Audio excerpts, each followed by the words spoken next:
നമ്മൾ സ്വന്തമായിട്ട് ചെറുകിട രീതിയിലൊക്കെ മാനുഫാക്ചർ ചെയ്യുന്ന ഡിസൈൻസ് എന്നൊക്കെ പറയുന്നത് എപ്പോഴും ഭയങ്കര കോസ്റ്റ്ലി ആയിരിക്കും. അതിൻ്റെ ഒരു കാരണം എന്താണെന്ന് നിങ്ങൾ ആലോചിച്ചിട്ടുണ്ടോ?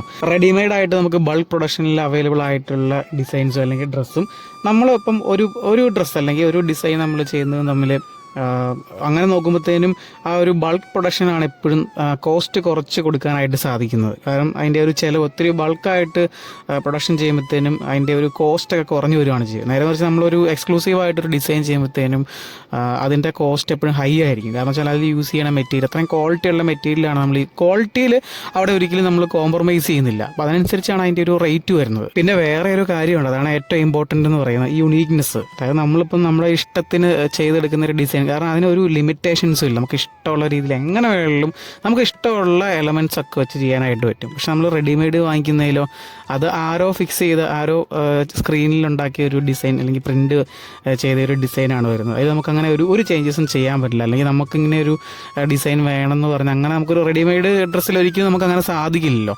അതുകൊണ്ടാണ് ഈ കസ്റ്റമൈസേഷനൊക്കെ എല്ലാവരും ഇഷ്ടപ്പെടുന്നത്. പക്ഷേ കുറേ ആൾക്കാരൊക്കെ പറയുന്നുണ്ട് ഭയങ്കര റേറ്റ് കൂടുതലാണ്. അപ്പോൾ ഇതാണ് അതിൻ്റെ ബേസിക്കലി ഇതാണ് കാരണം എന്ന് പറയുന്നത് കേട്ടോ. അതുപോലെ തന്നെ എന്താ പറയുക, ഒരു ക്രിയേറ്റിവിറ്റി, നമ്മുടെ ഒരു ക്രിയേറ്റിവിറ്റി എപ്പോഴും നമുക്ക് കാണിക്കാൻ പറ്റുന്നതും ഇതുപോലെയുള്ള കസ്റ്റമൈസ് ചെയ്ത് നമ്മൾ സ്വന്തമായിട്ട് ചെയ്യുന്ന പ്രോഡക്റ്റിലാണ്.